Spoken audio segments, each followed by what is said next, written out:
Hi mga guys, it's me again, Irish Warde, a content creator and also a mom.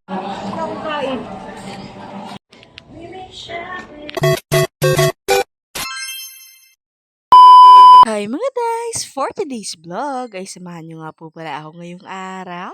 Hindi na nga po pala talaga ako nakaka-upload ng araw-araw kong daily lives kaya eto pahabol na naman. Nung nakaraang linggo nga po pala ay naparito nga po pala ang aking mga beshi.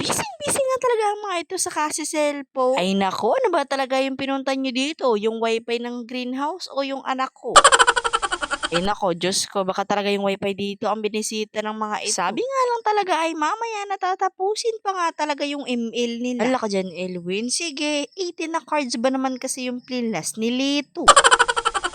Kinaumagahan nga ay eto, nagluto nga po pala si Mimay ng aming almusalan, bali tanghalian na nga talaga din ito. Nauna na nga rin po pala diyang umuwi si Lito dahil napakaaga nga po pala talaga ng gising nun dahil kailangan nga po pala niyang umuwi ng maaga. Eto nga si Baby Sherry ay ayan nakilanta ka na nga rin talaga sa pagkain namin. Ay nakong bata ito, bibong-bibo naman talagang tunay. Uwi na nga rin po pala dyan sila Elwen, dapat eto nakisama na nga rin po pala ako kila ate dahil magpapalengke nga rin po pala at mag-SM. Isasama ko na nga rin po pala talaga ito si Baby Sherry dito sa pag-SM dahil syempre kailangan nga rin po pala talaga ng dalawa naming day off. Magtitinda nga talaga sana ako kaso nga eto, kailangan ko nga talaga mag-rest day dahil wala nga rin po palang gatas. Bali mag-grocery na nga rin po pala ako tapos pumimili na nga rin po pala ako dun sa palengke na mga kailangan ko nga po palang panghalo-halo.